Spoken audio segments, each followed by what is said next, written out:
به نام خدا سلام عرض می کنم خدمت تمام همراهان کانال برگ و اتوماسیون صنعتی. با اولین جلسه از سری آموزش های برگ صنعتی در خدمت شما سروران هستم. دوستان توجه داشته باشید که برای یادگیری اصولی برگ صنعتی باید از مفاهیم پایه‌ای برگ شروع کنیم. مفاهیمی که به ظاهر ساده هستند ولی درک همین مفاهیم ساده تو یادگیری مباحث پیشرفته تر میتونه کمک حال ما بشه. پس تمامی سعی و هدف من اینه که برگ صنعتی رو از مفاهیم پایه‌ای، از بیس شروع کنیم و در ادامه به مباحث پیشرفته تر بپردازیم و سفره برگ صنعتی رو با هم دیگه انشالله جمع کنیم به امید خدا. پس این سلسله جلسات رو با من همراه باشید.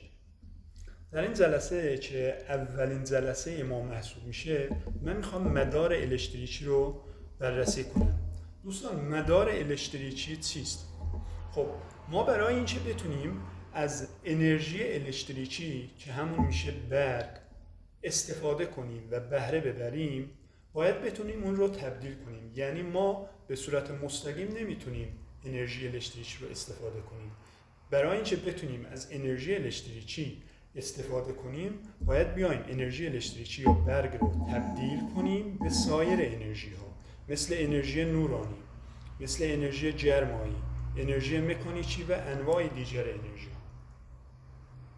پس برای اینکه بتونیم از انرژی الکتریکی بهره ببریم باید بتونیم اون رو به انواع دیگر انرژی ها تبدیل کنیم.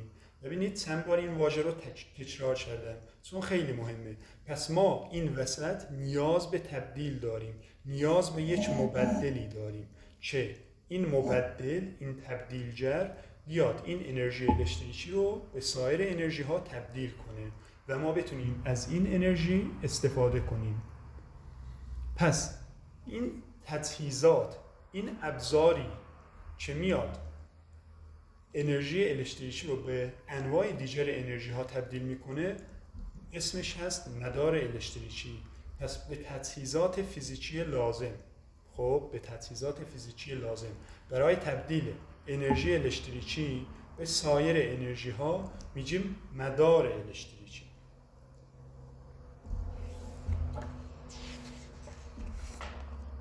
دوستان هر مدار الکتریکی 3 تا جزء اصلی داره. اولین جزء هر مدار الکتریکی منبع تغذیه هست. دومین جزء مدار الکتریکی مصرف کننده الکتریکی هست که نقش مبدل رو داره که میاد انرژی الکتریکی رو به انواع دیگر انرژی تبدیل میکنه. بعد سومین جزء هر مدار الکتریکی تجهیزات رابط هست. این تجهیزات رابط شامل سیم و کابل ها و کلید هست که وظیفه سیم رساندن جریان الکتریکی به مصرف کننده هست و وظیفه کلید قطع و وصل مدار هست. بعد مورد بعدی یا بحث بعدی که در رابطه مدار الکتریکی هست مدار الکتریکی بسته و مدار الکتریکی باز هست. در تعریف مدار الکتریکی بسته اینطور باید بگیم مداری است که جریان الکتریکی بتونه درش جاری بشه. یعنی مدار الکتریکی بسته مداری است که جریان الکتریکی در اون بتونه جاری بشه، یعنی جریان رو از منبع توان، از منبع تغذیه برسونه به مصرف کننده. این هست مدار الکتریکی بسته. و مدار الکتریکی باز مداریه که به واسطه وجود قطعی در آن جریان الکتریکی نتونه جاری بشه. یعنی اگر یک مداری مثل این باز باشه دیگه جریان نمیتونه درش جاری بشه. پس برای اینکه جریان در یک مدار جاری بشه اون مدار باید بسته باشه. مدار الکتریکی بسته بهش میگیم. برای اینکه من این مبحث مدار الکتریکی بسته و مدار الکتریکی باز رو به صورت کاملا ساده براتون توضیح بدم اومدم یه دونه مدار الکتریکی ساده طراحی کردم. اینجا منبع تغذیه من قرار داره. حالا منبع تغذیه‌ام اگر برگ شهر باشه یه دونه فاز و نل آوردم. دو سر این ترمینال یه دونه مصرف کننده دارم که اینجا یک لامپ هست و یک سری سیم ها و تجهیزات رابط. اینها سیم های رابط هستند و یه دونه کلید برای گت و وصل مدار. خب یک سر مصرف کننده را به یک سر منبع تغذیه وصل میکنم.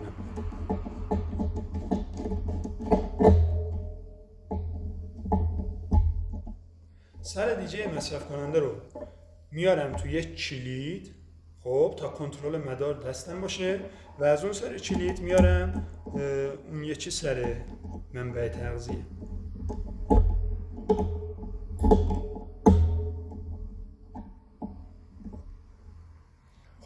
الان کلید در وضعیت آف هست، یعنی صفر هست، یعنی مدار باز هست، مدار گت هست.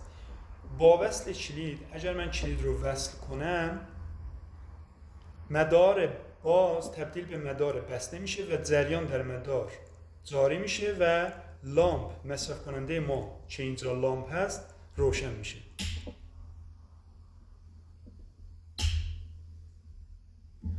پس من با این کار خواستم که مدار الکتریکی بسته و مدار الکتریکی باز رو براتون توضیح داده باشم. الان این یک مدار الکتریکی هست که 3 جزء اصلی داره. جزء اول منبع تغذیه هست، جزء دوم مصرف کننده و جزء سوم سیم های رابط، تجهیزات رابط که شامل سیم ها و کلید هست.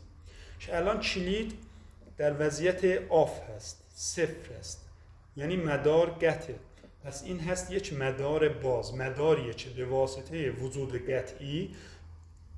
قطعی در آن جریان نمیتونه جاری بشه. این مدار باز هست. با وصل کلید، یعنی قرار دادن کلید در وضعیت آن، در وضعیت یک، مدار بسته میشه و جریان الکتریکی در مدار جاری میشه و در نتیجه لامپ روشن میشه، یا هر مصرف کننده ای که وصل باشه شروع به کار میکنه. الان مدار بسته هست، مدار باز میشه، مدار بسته، مدار باز. این پایه‌ای ترین مفهوم برق هست دوستان. خواهش میکنم به این موضوع خیلی دقت کنید. پس در یک مدار الکتریکی که گفتیم 3 تا جزء داره، منبع تغذیه، مصرف کننده و تجهیزات رابط، سیم و کلید. اگر مدار باز باشد، یعنی در مدار قطعی وجود داشته باشد، جریان جاری نمیشه و در نتیجه مصرف کننده خاموشه. مثل الان اگر مدار بسته شود، مدار وصل شود، جریان در مدار جاری میشه و مصرف کننده روشن میشه.